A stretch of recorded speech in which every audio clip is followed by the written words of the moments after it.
Hoy en un directo muy especial porque contamos con la presencia de Ethel Bonet Pérez, periodista en el Líbano, que nos va a estar contando junto a Ángel, bueno, nos va a estar respondiendo distintas dudas, distintas preguntas, distintas cuestiones sobre la región y también sobre la particular presencia del Líbano y el rol que pueda jugar en el conflicto. Bienvenidos a todos, esperamos que os guste mucho esta entrevista, que la disfrutéis tanto como la vamos a disfrutar nosotros y que aprendáis tanto como vamos a aprender nosotros con nuestra invitada. Así que Ángel, Ethel, bienvenidos y todo vuestro. Muchísimas gracias. Es un placer participar en estos directos porque la verdad que bueno, estáis haciendo muy buen trabajo. O sea, Bueno, muchas gracias. Sí, pues quería empezar por preguntarte, en primer lugar, por la jornada de ayer y, bueno, la situación en la frontera, ¿no? Porque además ocurrió lo del bombardeo que en principio se ha acusado a Israel, ¿no? En el que murieron varios periodistas. Y, bueno, quería preguntarte por esa situación y cómo viviste el tema de las marchas y todo esto. bueno, pues la verdad es que la situación, como dices, ¿no? Se está complicando día a día en el sur del Líbano y cada vez resulta más difícil poder explicarlo, ¿no? Porque, bueno, lo que pasó ayer es como un nuevo paso, ¿no? en la guerra y realmente podemos hablar de que ya se ha abierto un frente de batalla en el sur del Líbano, algo que se estaba esperando de alguna manera, se estaba intentando contener, ¿no? Tanto el gobierno libanés, incluso Hezbollah. Hezbollah en todos sus comunicados había estado llamando pues a unirse a la causa palestina, a pedir a otros países árabes, ¿no? que expresaran su solidaridad y a la hora de todos los ataques que había contra Israel siempre eran en respuesta a, es decir, Israel pues golpeaba al Líbano y entonces Hezbollah tenía la legítima defensa dentro del juego de guerra, ¿no? Pues a responder de la misma manera que había atacado Israel. Entonces, hasta ayer prácticamente se estaba llevando ese juego, ¿no? Se atacaban posiciones de un lado y se atacaban posiciones del otro. Por aquellos que todavía no conozcan muy bien quién es Hezbollah, Hezbollah es, bueno, es el brazo armado en cierta manera iraní aquí en el Líbano, puesto que ha sido financiado y fue creado por Irán, ¿no? en la guerra civil libanesa en los últimos años con la intención pues, de atacar a Israel. O sea, siempre ha sido su función, ¿no? O sea, incluso después de que terminara la guerra civil, pues todas las demás milicias se desarmaron y Hezbollah fue la única que decidió seguir armada porque seguía pues, representando los intereses de Irán y, bueno, y su causa, ¿no? de unos territorios en Israel que están pues en lo que es en los altos del Golán, que son una pequeña franja de tierra, ¿no? que son las granjas de Cheva, y ese es un territorio que reclama el Líbano, y entonces ellos todavía siguen pues, con ese papel, ¿no? de milicia, pues eso, en contra de Israel por ese territorio, ¿no? Y fue ese territorio precisamente el que se empezó a atacar. Es decir, o sea, dentro de lo que era su causa, ¿no? Siempre intentándose desvincular del apoyo a Hamas directo, es lo que quería explicar, ¿no? O sea, pero desde ayer hubieron pues, unos acontecimientos que han elevado muchísimo la tensión en el sur del Líbano, no solamente pues eso, lo que ocurrió, ¿no? de la muerte de un periodista, un compañero de Reuters y otros 4 que resultaron heridos, que estaban pues, haciendo su trabajo, no estaban precisamente junto al muro de vigilancia de Israel, que lo construyó Israel, pues aparte de la línea divisoria, ¿no? porque el Líbano y Israel no tienen una frontera definida. O sea, después de que las fuerzas israelíes dejaran el Líbano en el año 2000, se definió una frontera que se llama la línea azul y que está pues eso, bajo supervisión de las fuerzas de la ONU, ¿no? de los cascos azules. O sea que todavía no hay una frontera limitada entre estos dos países. Pero Israel además construyó un muro de vigilancia pues, para proteger su región, evidentemente, porque claro, seguía teniendo, ¿no? pues, la amenaza de Hezbollah y, bueno, y de otras milicias que pudieran pues, intentar entrar, ¿no? a territorio israelí desde el Líbano. El problema ha sido que Israel ha bombardeado con misiles guiados y el objetivo era claro, porque eran periodistas que estaban con sus cámaras, que estaban con sus identificaciones de sus cascos y chalecos que ponía Tibi, y no ha sido pues una bala perdida, ¿no? Entonces las cosas están cambiando pues de una manera pues muy peligrosa, ¿no? Para los informadores porque claro, ahora mismo entre que además esa región, la zona del sur del Líbano, tampoco es que esté controlada por el ejército libanés, sino que al final pues confluyen pues milicias, el ejército, los cascos azules que están allí pues para intentar, ¿no?, el vigilar que no haya movimientos de armas y demás, pero evidentemente hemos visto que tampoco han podido conseguir nada, ellos no son fuerzas de ataque, por lo que tampoco pueden hacer nada, entonces pues estamos en una situación muy difícil a la hora de poder reportar lo que está pasando allí. Israel hoy ha elevado la voz y ha hablado de que es responsabilidad del propio Líbano. Hasta ahora solamente se culpabilizaba a Hezbollah porque, claro, siguen habiendo esas incursiones. Problemas que no son combatientes de Hezbollah los que están infiltrándose en el lado israelí, son de la yihad islámica, pero de la misma manera no puede ocurrir nada en el Líbano si no tienen el permiso de Hezbollah, ¿no? Entonces es lo que está haciendo todavía más complicado porque ya no solamente tienes un enemigo contra otro enemigo, estás teniendo también otros brazos, ¿no?, como son pues eso, combatientes palestinos afines a Hamas que también están actuando desde el lado libanés. En ese sentido, la cuestión de yihad islámica palestina, los últimos meses antes de que precisamente se diera la escalada militar, teníamos que los campos de refugiados que hay al sur del Líbano, ¿no?, que son campos de refugiados palestinos, estaban dándose enfrentamientos, ¿no?, entre distintas milicias palestinas dentro del que era el principal campo de refugiados, el de Ein el-Hilweh. Claro, ¿hasta qué punto esto quizá, o como tú lo viste en su momento, estos enfrentamientos que parece que por un lado estaba Fatah, que venía siendo como la facción dominante en este campo de refugiados, y estos grupos más cercanos, entiendo yo, a la yihad islámica palestina, pueden haber preparado el terreno y pueden además en este momento servir de avanzadilla de cara a esas incursiones? Hombre, hubo, bueno, creo que fue el Wall Street Journal, publicó precisamente el domingo pasado un artículo en el que se hablaba claramente de la preparación, ¿no?, de esta operación de Hamas con ayuda de Irán y Hezbollah y las distintas facciones palestinas, en este caso afines a Hamas, ¿no? Y sí, y la verdad es que pues al final un poco como que se pasó de largo, ¿no?, esos acontecimientos que no se relacionaron hasta ahora, pero sí que pues esas luchas, ¿no?, que empezaron este verano en el campamento de Ein el-Hilweh que prácticamente estuvieron casi todo el verano y dejaron cientos de muertos. También hubo pues bastantes ataques de cohetes a territorio israelí que no fueron reivindicados por Hezbollah, ¿no?, sino que fueron reivindicados por este grupo que es la Brigada al-Quds, que pertenece a la yihad islámica.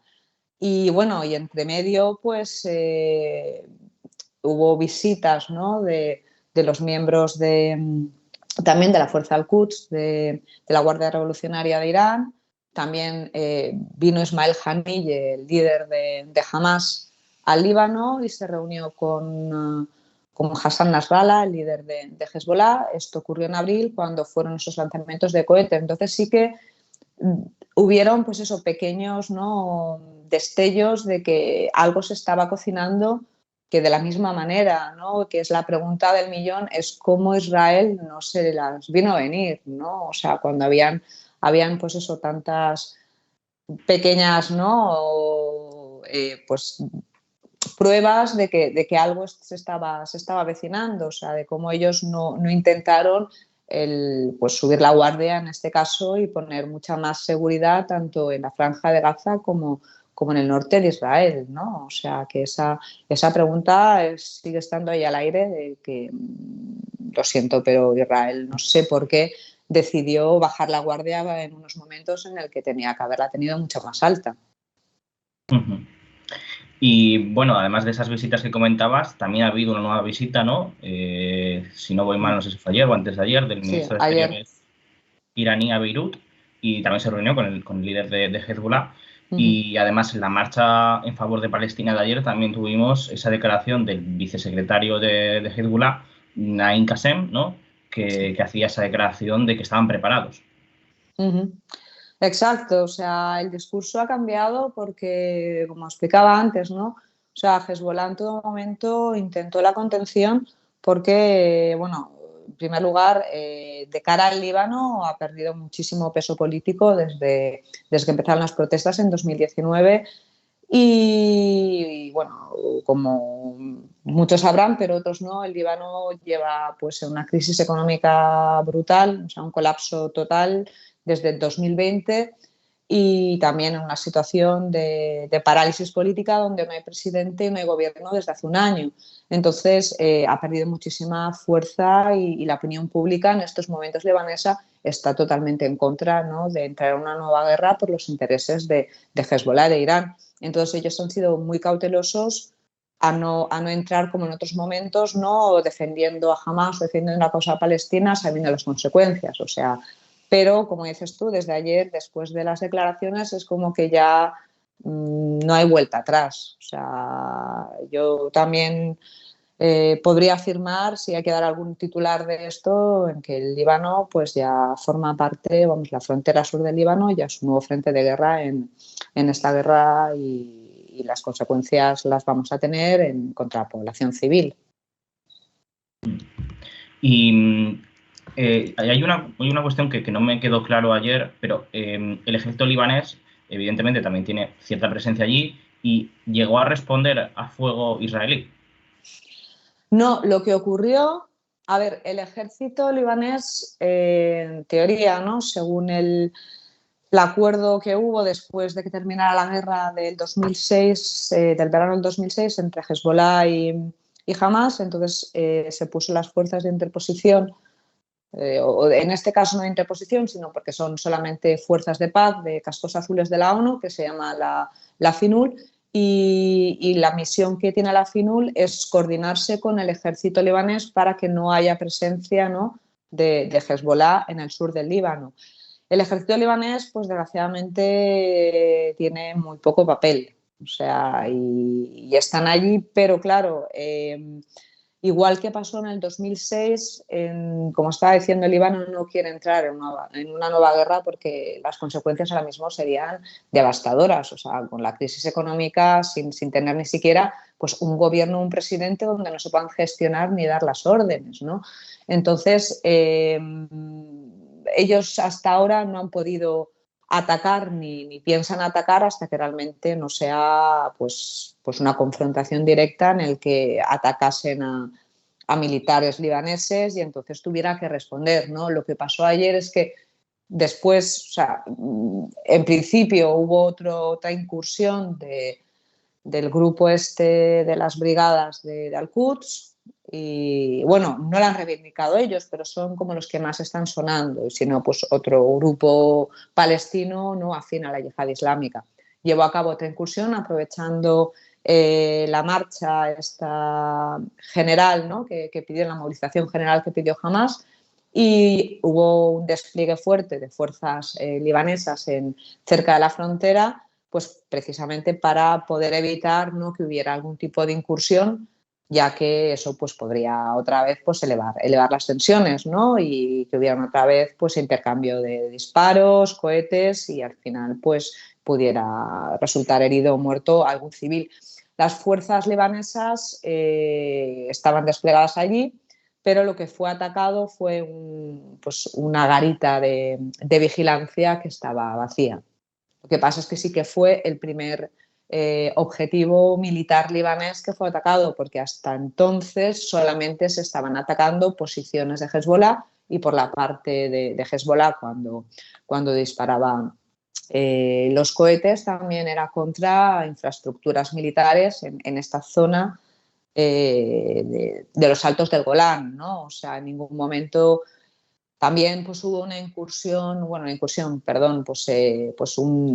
dron, porque al final esta mañana se ha confirmado, ¿no? Hace un par de días que empezaron a sonar las alarmas en la zona de Galilea, porque había habido pues eso, un avión no identificado que había entrado al territorio israelí, pero después se desmintió, después no se volvió a hablar de ello, pero ya esta mañana sí que se ha afirmado por la parte de Israel que sí que habían derrumbado este dron, ¿no? Entonces también había entrado. Pero por la parte del ejército israelí, de momento no ha habido ni por parte del gobierno ni por parte del ejército ningún tipo de estamento en el que se esté llamando a la legítima defensa y atacar a Israel para defender el Líbano. O sea, como he dicho antes, es que está ya la cosa ya demasiado definida, ¿no? Y claro, en ese vacío que comentabas, ¿no? Que ya llevamos un año que hay un bloqueo político total porque el mandato del presidente ha llegado a su fin, el primer ministro está en funciones. La cuestión es, el ejército libanés es de las pocas instituciones que quedan en el país funcionales de cierto modo, ¿no? En buena parte, bueno, incluso cuando anunciaron que iban a racionar más el tema para los soldados, de la comida, que eso muestra pues, el tema de la crisis que hay.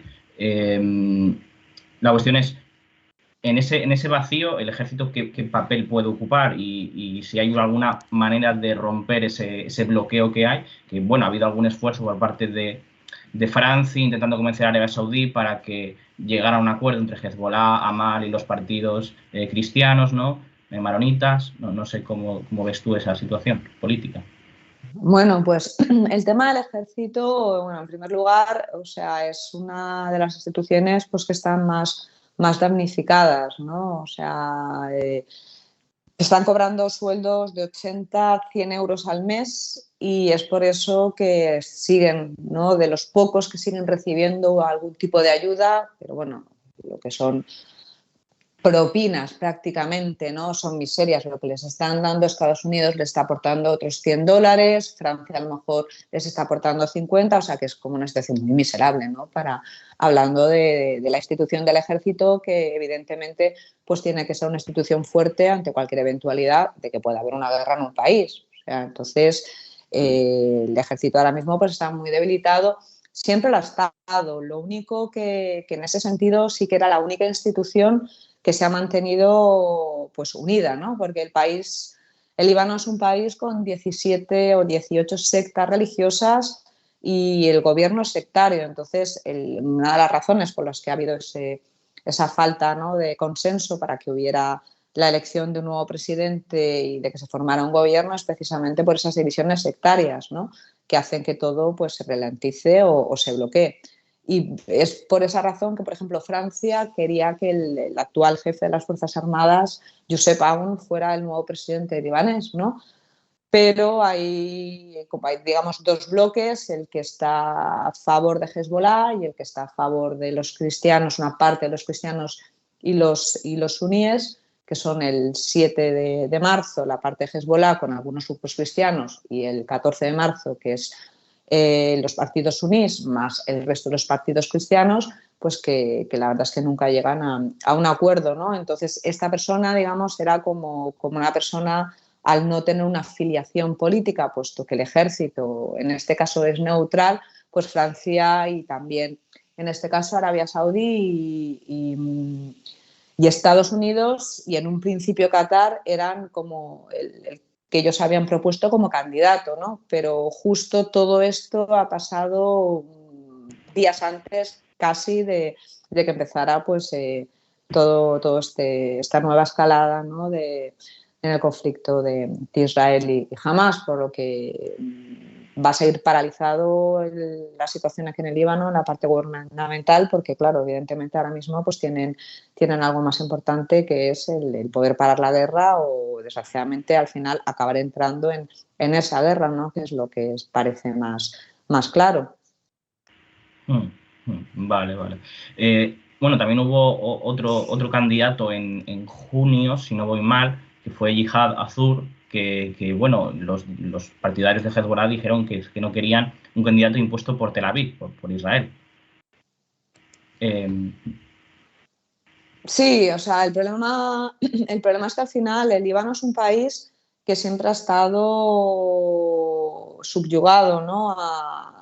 al exterior. O sea, tienes por un lado los intereses de Europa, de Estados Unidos, de Irán, de Arabia Saudí, o sea, que nunca han tenido pues como su propia idiosincrasia y ni siquiera nacional. O sea, la bandera libanesa es como una bandera que está partida, ¿no? Porque además cada barrio, cada región están esas fronteras invisibles donde cada uno se siente dentro de su grupo sectario y apoya a sus líderes, ¿no? Entonces, todo eso es fueron, ¿no? Uno de los objetivos que tuvo la revolución de 2019, el intentar acabar con ese sectarismo, ¿no?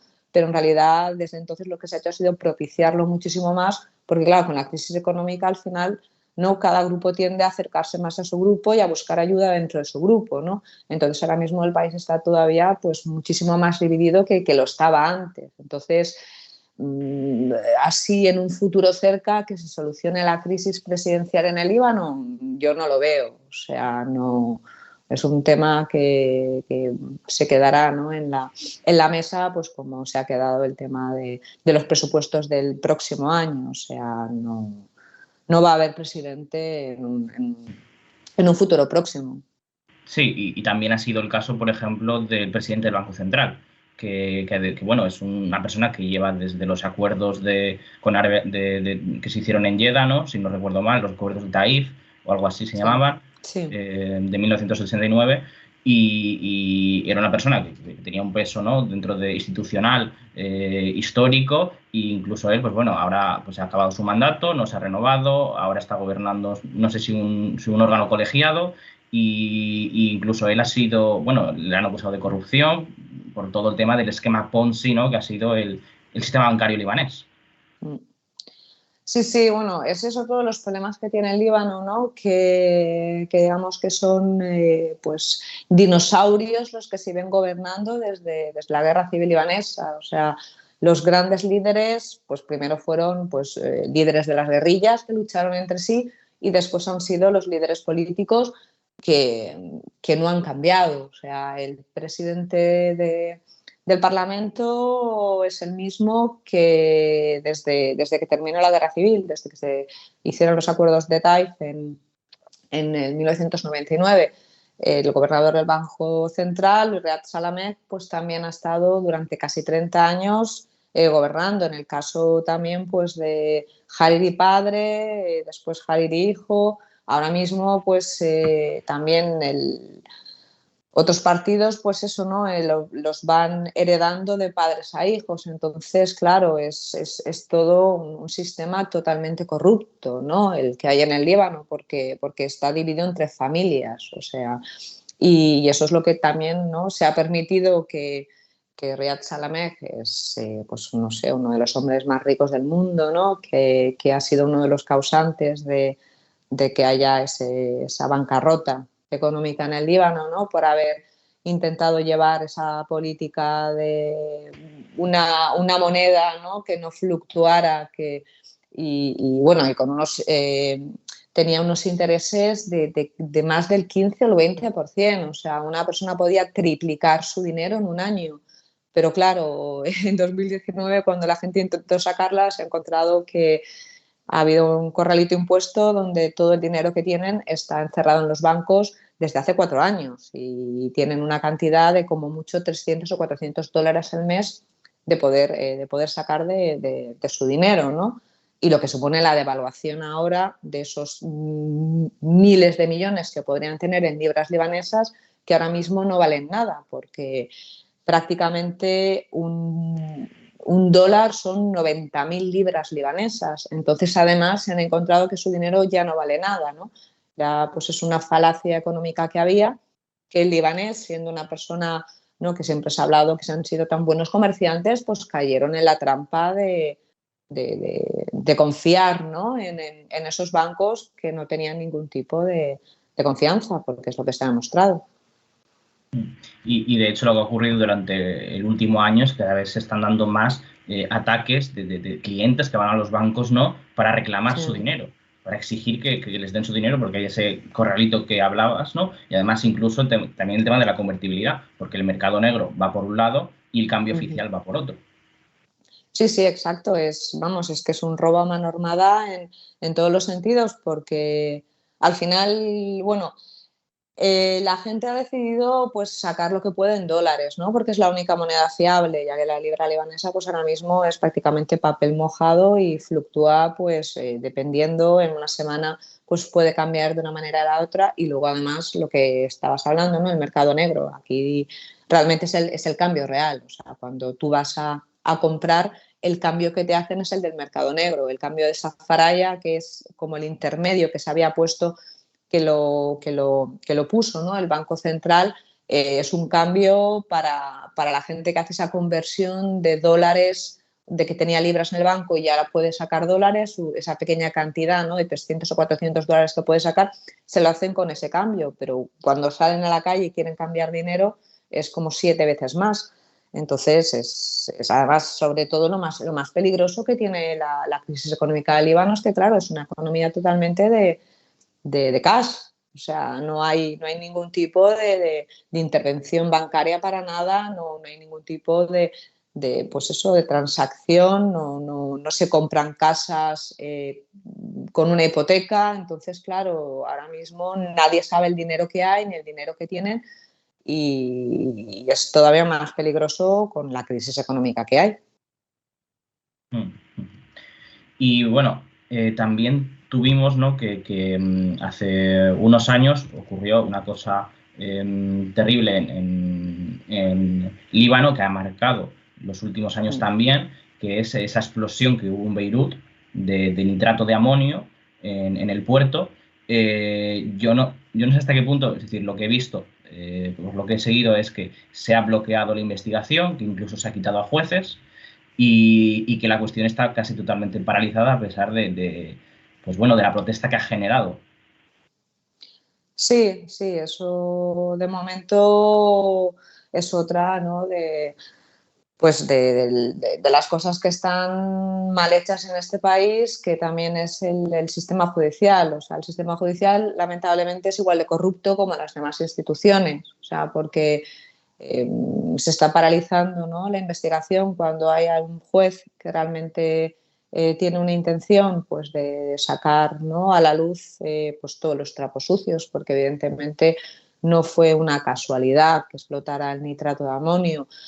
Si bien fue un accidente, que todavía es algo que está por verse, sí que el haber, ¿no?, almacenado esa cantidad de nitrato de amonio, que al final pues solamente era, pues no sé, no recuerdo ahora mismo si eran 375 kilos, ¿no?, de nitrato de amonio, y ahora pues era un cuarto de la mitad lo que quedaba cuando explotó. Quiero decir, si hubiera explotado esa cantidad, hubiera volado directamente toda la ciudad de Beirut, ¿no?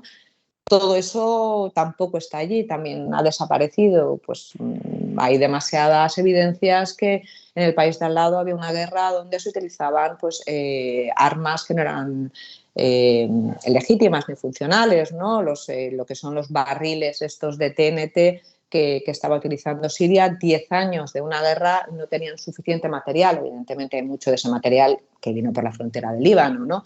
Entonces, afortunadamente, ese nitrato de amonio no había esa cantidad, que ahora mismo no recuerdo cuánto es, Sí, en pero concreto eran sí, 2.750 toneladas en vale, pues níquel. eso. Claro, y luego se quedó en un cuarto, o sea, lo que explotó realmente. Lo demás había desaparecido, no se sabe cómo, ¿no?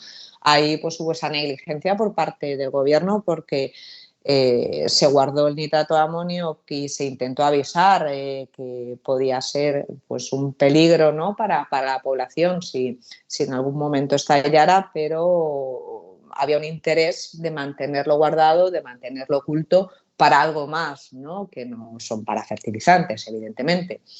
Entonces, claro, hay demasiadas manos que están detrás de esto y podrían rodar muchas cabezas, y entonces pues es por eso que al final se ha paralizado, ¿no? totalmente la investigación, porque están implicados desde el primer ministro, evidentemente Hezbollah y el presidente del Líbano.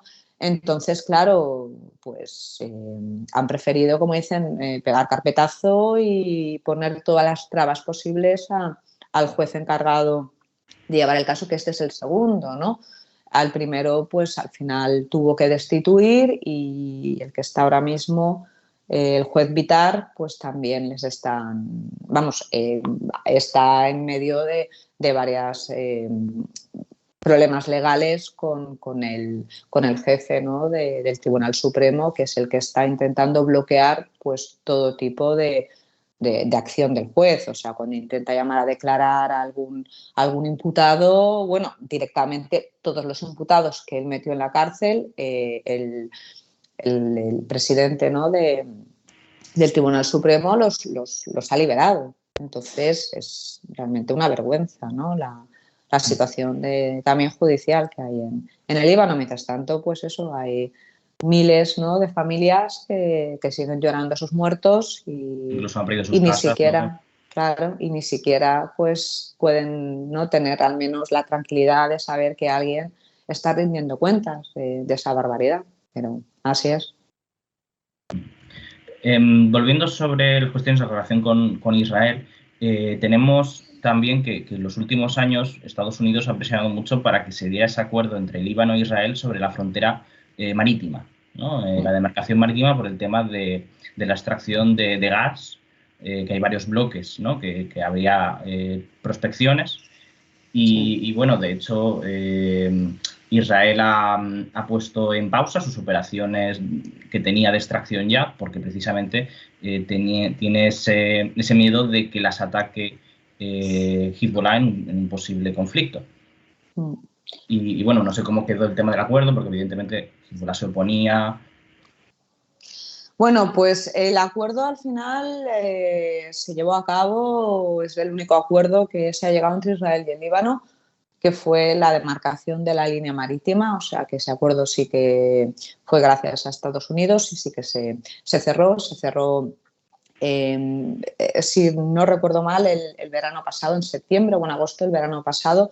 Y bueno, y este año pues también empezaban, ¿no? a ver las prospecciones por parte de los bloques que ya se habían delimitado, cuáles eran israelíes y cuáles eran libaneses. Y la verdad es que precisamente ha sido pues una nota alarmante, ¿no? Que, bueno, puede ser que no hayan encontrado gas, pero Justo Total hace 2 días dijo que no habían visto ninguna posibilidad de que hubiera una bolsa de gas en donde estaban operando, y han parado las operaciones también. Entonces, hay un miedo general, ¿no? O sea, tanto de Israel como, claro, estás hablando de empresas internacionales bueno, que desgraciadamente todo el mundo ve pues que la situación pues va a escalar más entre Líbano y Israel. Y evidentemente Hezbollah pues tiene todo tipo de armamento, tiene misiles, tiene que puede atacar pues Tel Aviv perfectamente, y como ya lo dice en la guerra del 2006,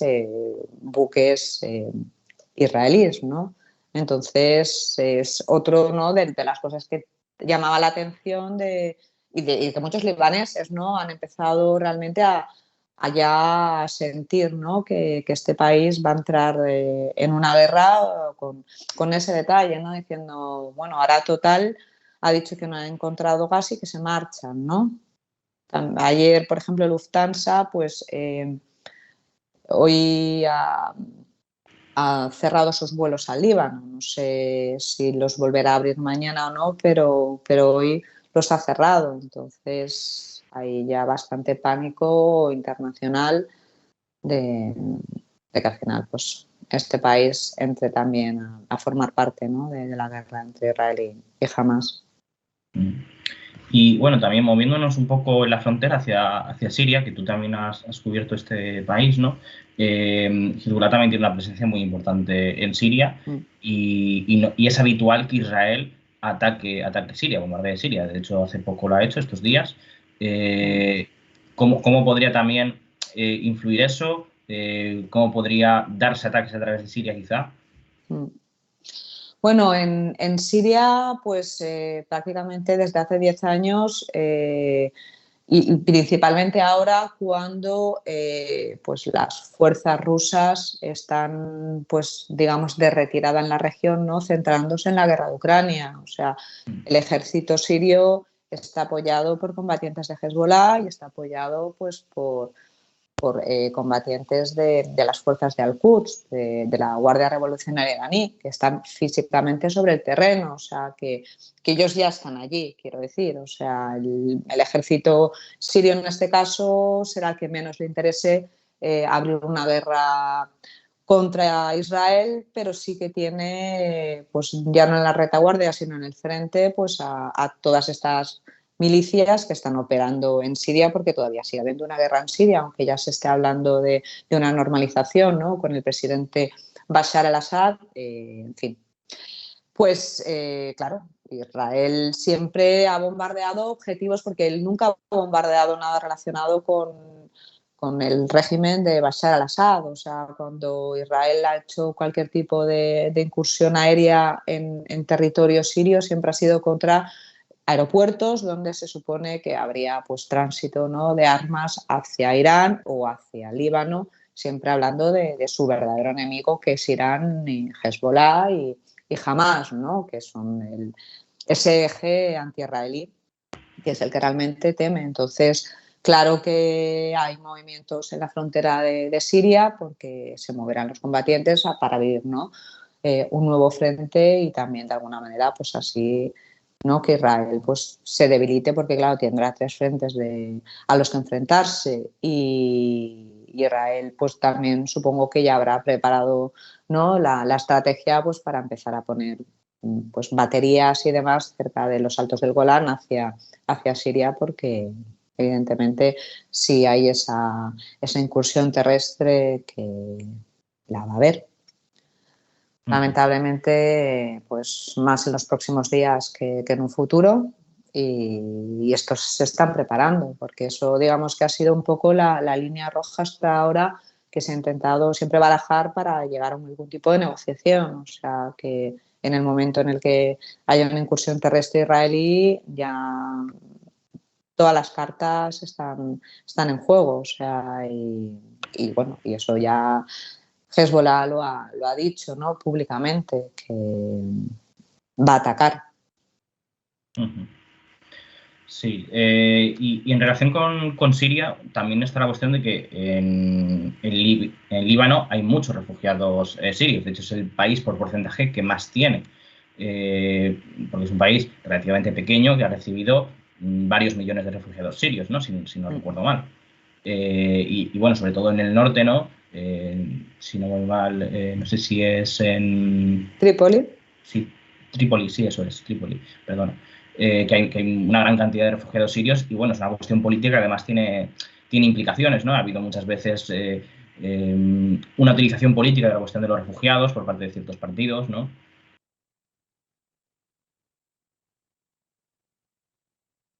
Sí, se ha quedado como cortado.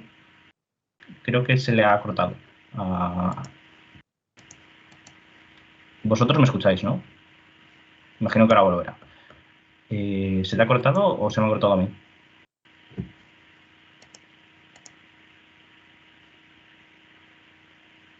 Ethel, ¿me escuchas?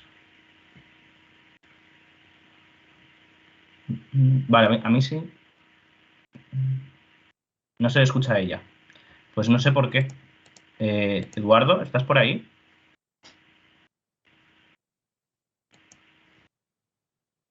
No te podemos escuchar, Ethel.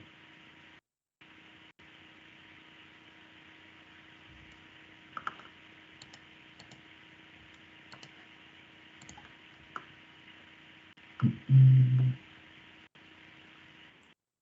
Sí, vale, vale. Pues a ver si puede volver. No sé qué ha pasado.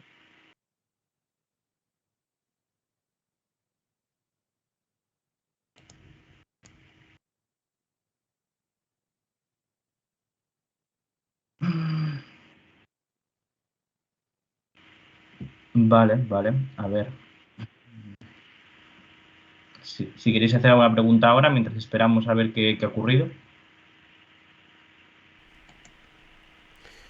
Nos preguntan, bueno, aprovecho ya que estamos este parón, gracias a los más de 1.800 personas que estáis aquí siguiendo este directo con nosotros y siguiendo esta entrevista que está siendo de lo más interesante, gracias a todos.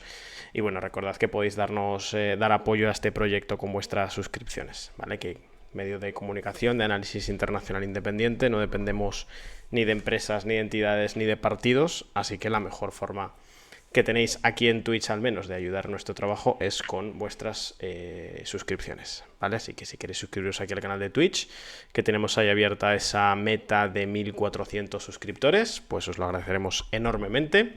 Podéis suscribiros de forma normal, la forma habitual, eligiendo la duración. Podéis también suscribiros con Prime. Y si no, también podéis regalar suscripciones, ¿vale? Recordad que con Prime es totalmente gratuito. Que al darle al botón de suscribirse os sale la pestañita y ahí veis las condiciones, ¿vale? Nada, muchas gracias. Mientras tanto seguimos intentando arreglar esto. Pasa que parece que hemos perdido a Ethel por completo. Estoy intentando solucionar yo mientras tanto el tema de las cámaras. A ver si puedo al menos recuperar a Ángel. Sí, vale. Sí. Ahí está. ¿Hola? Ah, mira. Aquí estoy, sí. Vale. Ya Venga. estamos de vuelta. Sí, es que ese es otro de los grandes problemas que tenemos, ¿no?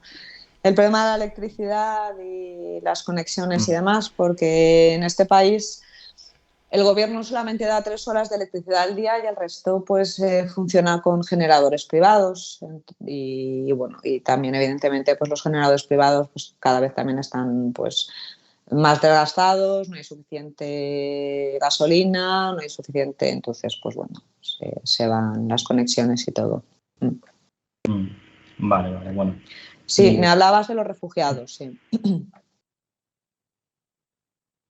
Sí, Sí. simplemente eso, que el tema tanto de la situación de esos refugiados y el uso político que se le da a veces, bueno, pues porque evidentemente la situación humanitaria de los refugiados es muy complicada y bueno, pues a veces hay protestas, ¿no? También hay casos de militancia política y bueno, eso ha generado cuestiones de debate político interno en Líbano. Sí. Bueno, realmente estamos hablando de que se han convertido en el chivo expiatorio de todos los problemas que acaecen ahora mismo en el Líbano, ¿no? Hay una violencia tremenda, hay un odio tremendo hacia los sirios, hasta el punto que ya se ha convertido en una situación muy peligrosa. O sea, hace una semana y media, creo que fue, se implementaron nuevas medidas restrictivas, ¿no? hacia los sirios, pues que ya no pueden, por ejemplo, ni conducir ni una motocicleta porque como no tienen residencia legal en este país, porque el problema que hay principalmente, ¿no? es que los sirios nunca han sido acogidos como refugiados. Son, ¿cómo se dice? Que han pedido asilo, ¿no? O sea, este país los recibe siempre que vayan a un tercer país. El Líbano no acepta a los refugiados, simplemente a los solicitantes de asilo durante el tiempo en el que ellos se puedan recolocar a un tercer país. Una de las razones fue por el tema de los refugiados palestinos, que hay más de medio billón de refugiados palestinos que vinieron en la guerra del 48 y después en el 67 y fueron en cierta manera uno de los pues detonantes, ¿no? de la guerra civil libanesa, el tema de las facciones palestinas, el aumento, ¿no? de los sunís contra los cristianos y bueno, para que no se repitiera otra vez ese problema y ese peligro, pues les están cada vez poniendo la situación más difícil en el sentido que ellos están aquí como los que están aquí están como ilegales, porque si no tienen un permiso de trabajo, si no tienen un permiso de residencia y un trabajo con contrato, eres un inmigrante ilegal. Evidentemente no son inmigrantes, son refugiados, ¿no? Pero a nivel político, además, están habiendo unas políticas cada vez más duras y a nivel de la población, o sea, nadie ya quiere a los sirios, o sea, se les está culpando de prácticamente todo, ¿no? O sea, y dentro de nada, pues también tendrán la culpa de la guerra en el sur.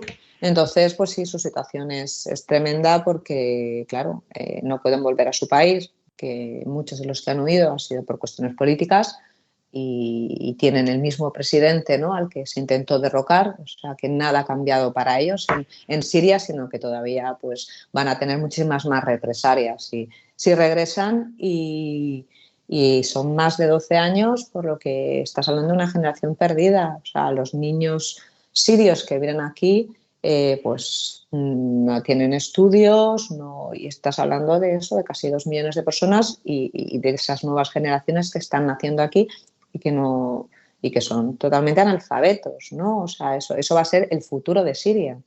Lo más triste, o sea, que era un país pues con un buen nivel educativo, era un país pues con muchos, ¿no?, que siempre tenía una política nacional, o sea, de reforzar sus instituciones y sus empresas nacionales y demás, ¿no?, por esa idea pues un poco panarabista y socialista, ¿no?, que venía de Nasser y demás.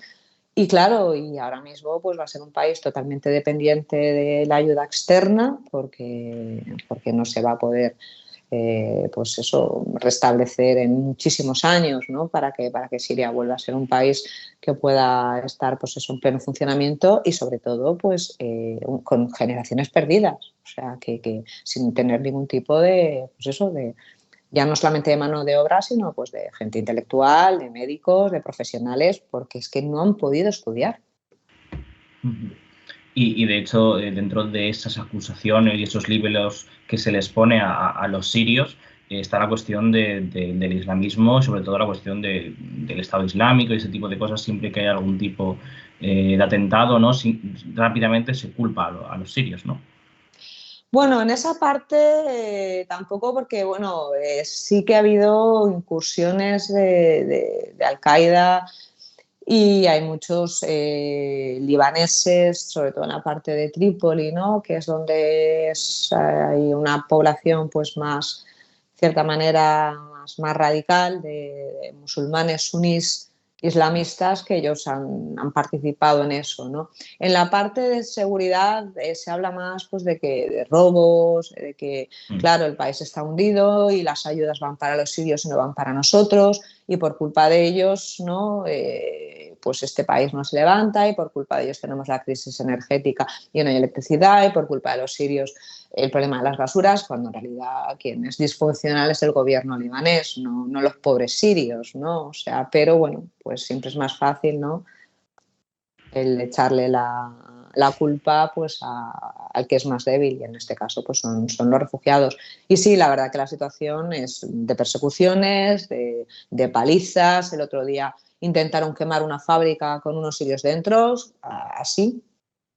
Y el ejército libanés pues actúa siempre pues parte, la verdad. No intenta, ¿no?, que estas cosas se puedan evitar. Y bueno, y están habiendo ahora mismo en la frontera, pues hay muchísima presencia, ¿no?, del ejército en la frontera con Siria, precisamente para parar todas las entradas ilegales. O sea, que ya se ha convertido en una cuestión de Estado el tema de los refugiados sirios como de las más importantes. O sea.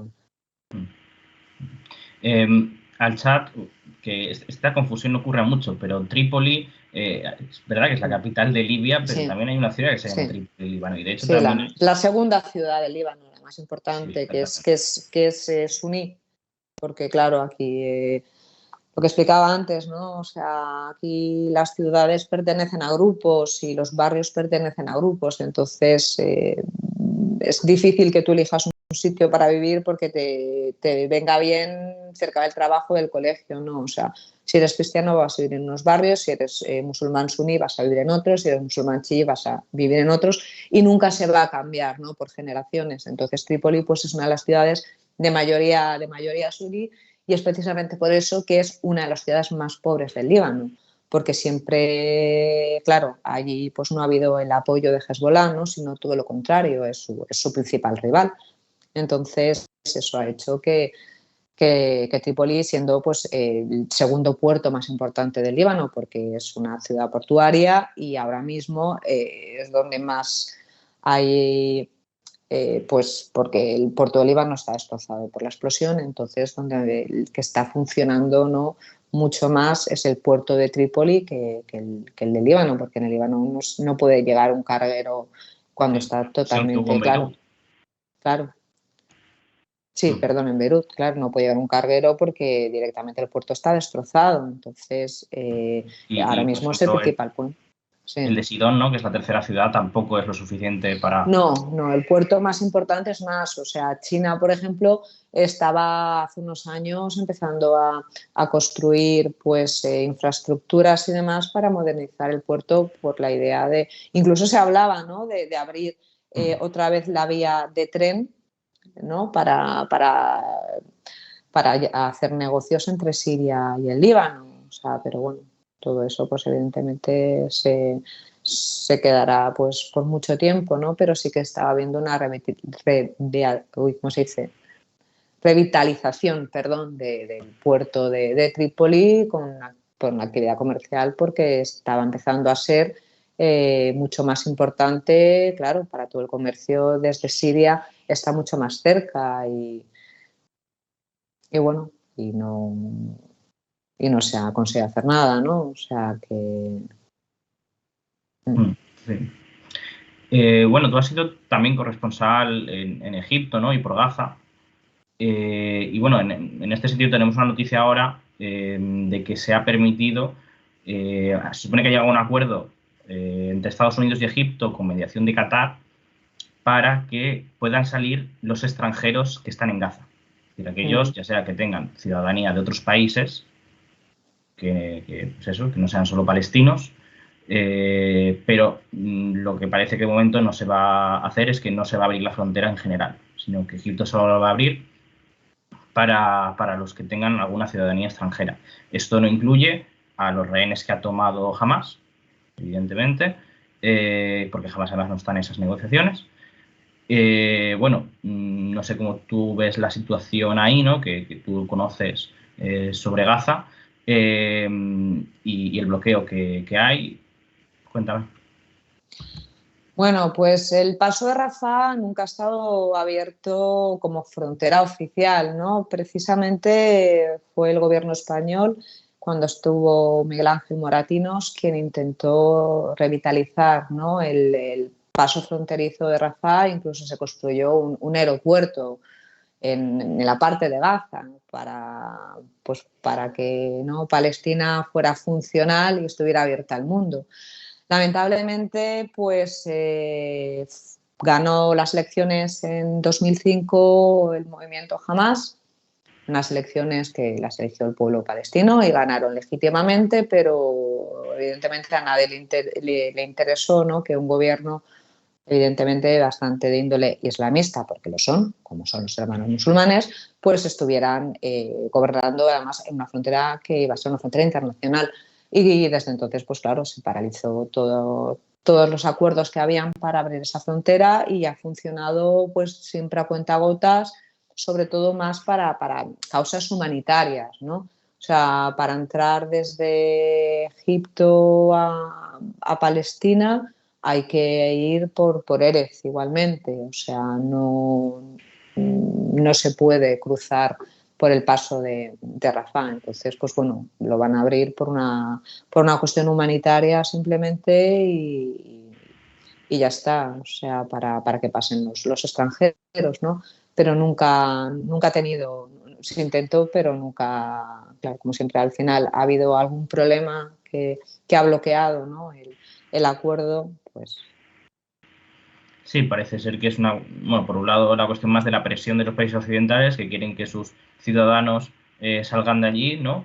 Y lo que incluso se ha visto esta mañana es que Egipto estaba poniendo una barrera más grande alrededor de Rafah, estaba construyendo con cemento otro muro, de hecho. Sí, el tema es que siempre ha habido también, claro, evidentemente como como no pueden salir de esa ratonera que es Gaza, pues hay muchos túneles, ¿no? O sea,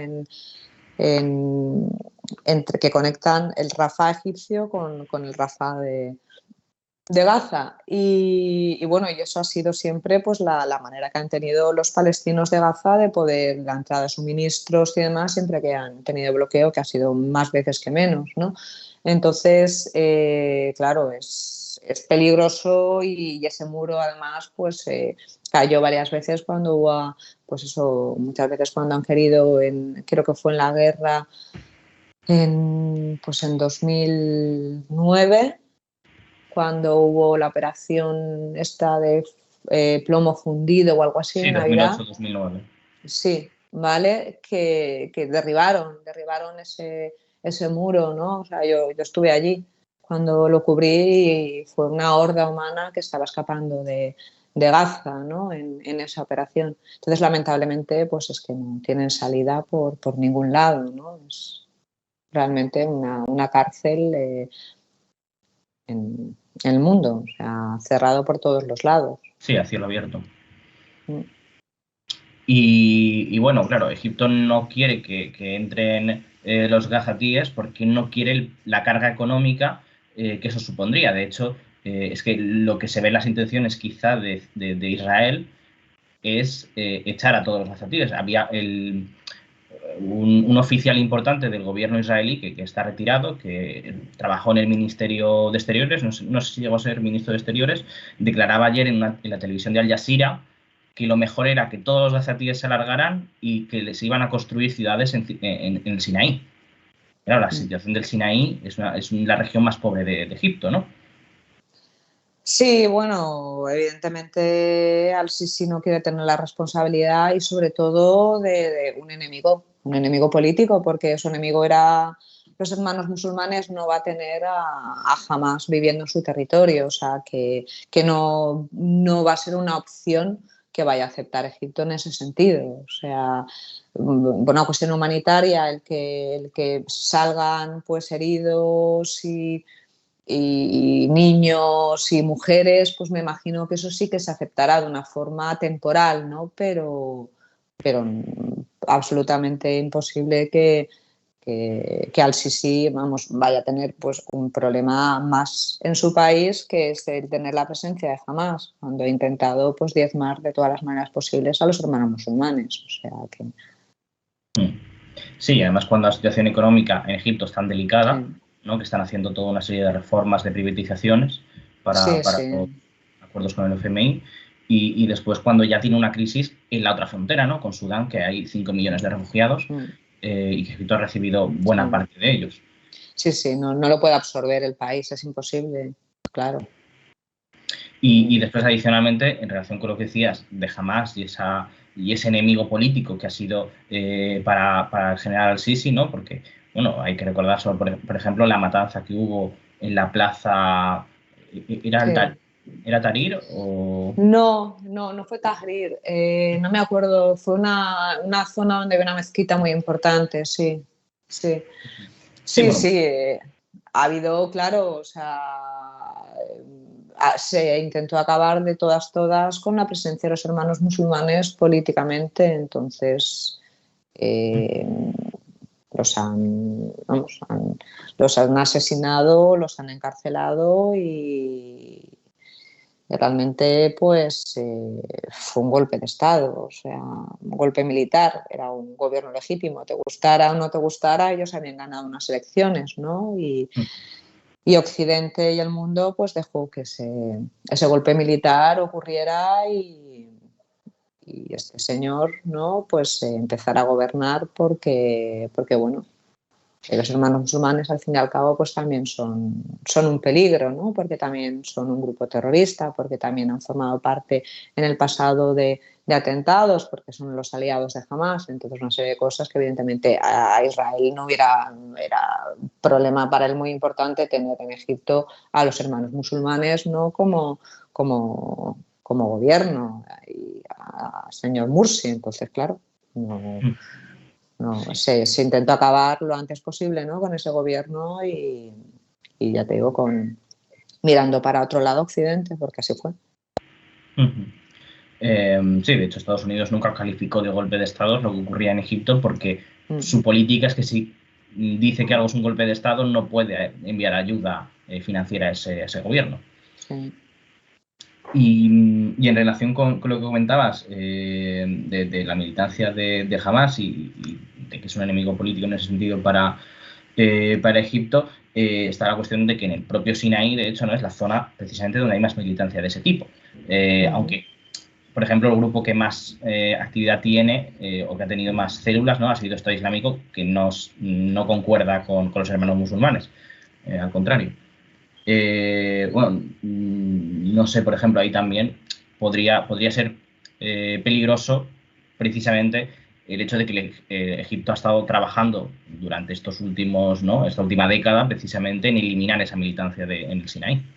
sí, sí, sí, no, totalmente. O sea, ya te digo, es una opción que no cabe y que no va a pasar. O sea, porque es para, ¿no? Desde el punto de vista del gobierno egipcio, pues un peligro contra la integridad nacional. O sea, es el traer pues más islamistas y que pueda haber pues más choques en esa zona, que pueden haber atentados y que pueda, en cierta manera, pues de alguna manera recuperarse, ¿no? También los hermanos musulmanes. Entonces, claro, no pueden ponerlos juntos a todos, ¿no? Porque pueden convertirse realmente pues, en un peligro para el gobierno de Al-Sisi. Entonces, no es una opción, no se permitiría. Lo normal, y es lo que siempre se ha pensado, es el tema de Jordania, ¿no? Jordania es el país que mejor podría recibir a los palestinos porque ya los ha recibido, ¿no? Y es un país en el que pues, económicamente está mucho más estable, políticamente también. Entonces, en este caso le va a tocar mucho más a Jordania, ¿no? El tener que llevar esas negociaciones, al final se dieran, ¿no? De que Gaza deja de ser un territorio para Palestina y siempre se ha hablado de Jordania, ¿no? De la otra parte del río Jordán, que es Jordania y Jordania. O sea que al fin y al cabo fue el mismo territorio y el 80% de la población jordana es palestina, ¿no? O sea, más que ellos mismos se dicen, tú eres jordano, jordano, jordano. Entonces el jordano, jordano es el que es realmente que viene de las tribus, ¿no? Árabes, pero el jordano solo es el palestino. Ujú. Sí, claro, claro. Y de hecho, bueno, lo que dices, ¿no? Jordania va a jugar un papel fundamental. Ha habido unas protestas enormes bueno, ayer mismo, ¿no? En pro de la causa palestina. Y claro, ha sido el propio gobierno quien tiene que cerrar la frontera, ha tenido que reprimir la protesta y claro, ahí puede darse algún tipo de problema con esa protesta social y con, bueno, no sé, hasta qué punto puede el gobierno, ¿no? Asegurar la situación, porque también en Jordania la situación social a nivel económico es delicada. Ha habido una crisis importante durante los últimos años, está el tema del Captagon con la frontera de Siria, el tema de la droga, ¿no? Y de hecho hubo como un supuesto intento de golpe de Estado. Bueno, llegaron a desarticularlo, un familiar del rey hace unos años. No sé si tú, Sí, Jordania. sí, bueno, el tema es que Jordania pues juega un papel muy importante porque juega en los dos lados, quiero decir. O sea, ellos, al igual que Egipto, pues firmaron los acuerdos de paz con Israel y tienen una relación que no había tenido antes otros países árabes. Eran los únicos que habían normalizado la situación con Israel desde pues, después de la última guerra, ¿no? Prácticamente, o desde los 90, no lo sé. Entonces, estos dos países siempre han estado llevando una política en los dos bandos, quiero decir, o sea, tanto Jordania ha apoyado a Palestina, pero también tiene que apoyar en ciertas cosas a Israel, y es lo mismo que Egipto, ¿no? Entonces, en ese sentido, no creo que pueda haber violencia en las protestas porque se entienden que haya gente que apoye a los palestinos, no a Hamas, sino al pueblo palestino, ¿no? O sea, la gente no salió con banderas apoyando a Hamas, sale con banderas palestinas apoyando al pueblo palestino, teniendo en cuenta que más del 80% de la población es palestina. Entonces, claro, en ese sentido yo no creo que pueda haber ningún tipo de, por parte del gobierno, ¿no? de represión hacia la sociedad por estar apoyando a la causa palestina y al pueblo palestino, nunca con la palabra, ¿no? por en medio de Hamás. O sea, y a nivel político, pues jugará un papel de mediación como le toca jugar a Egipto, porque son los dos países que realmente más pueden mediar, porque son los únicos dos países árabes. Bueno, ahora se han normalizado las relaciones de otros países árabes con Israel, pero Egipto y Jordania pues han normalizado relaciones desde los 90, ¿no? O sea, que hay un acuerdo de paz por medio en el que tienen pues todo el tema del canal de Suez, la parte, ¿no? de las fronteras abiertas con Israel. O sea, no hay ningún problema de que un jordano viaje a Israel o un egipcio viaje a Israel o viceversa, y entonces pues no lo veo, vamos, pienso que simplemente jugará un papel mediador de los dos, en los dos lados, o sea. Y bueno, tampoco quiero robarte mucho más tiempo, no sé cómo... Sí, no, te iba a decir que ya no podía, porque ya Vale. dentro de nada me toca ponerme ya a empezar a hacer directos y demás y seguir trabajando, porque evidentemente la situación pues está cambiando pues constantemente, o sea que la verdad que bueno, no sabemos qué pasará aquí en el Líbano en los próximos días, y evidentemente lo que va a ser pues un punto de inflexión va a ser si hay finalmente, ¿no? la invasión terrestre en Gaza, que bueno, que puede tener unas dimensiones tremendas en toda la región. O sea que yo creo que estamos hablando de, se hablaba de Ucrania como ¿no? una guerra, pues una de las guerras más, pues que tiene más, puede afectar, ¿no? Internacionalmente, en Europa, en Estados Unidos, con Rusia, pero las dimensiones de esta guerra Pueden ser muy similares. son a nivel mundial, por supuesto. O sea, es realmente pues muy escalofriante lo que va a venir, ¿no? en los próximos días.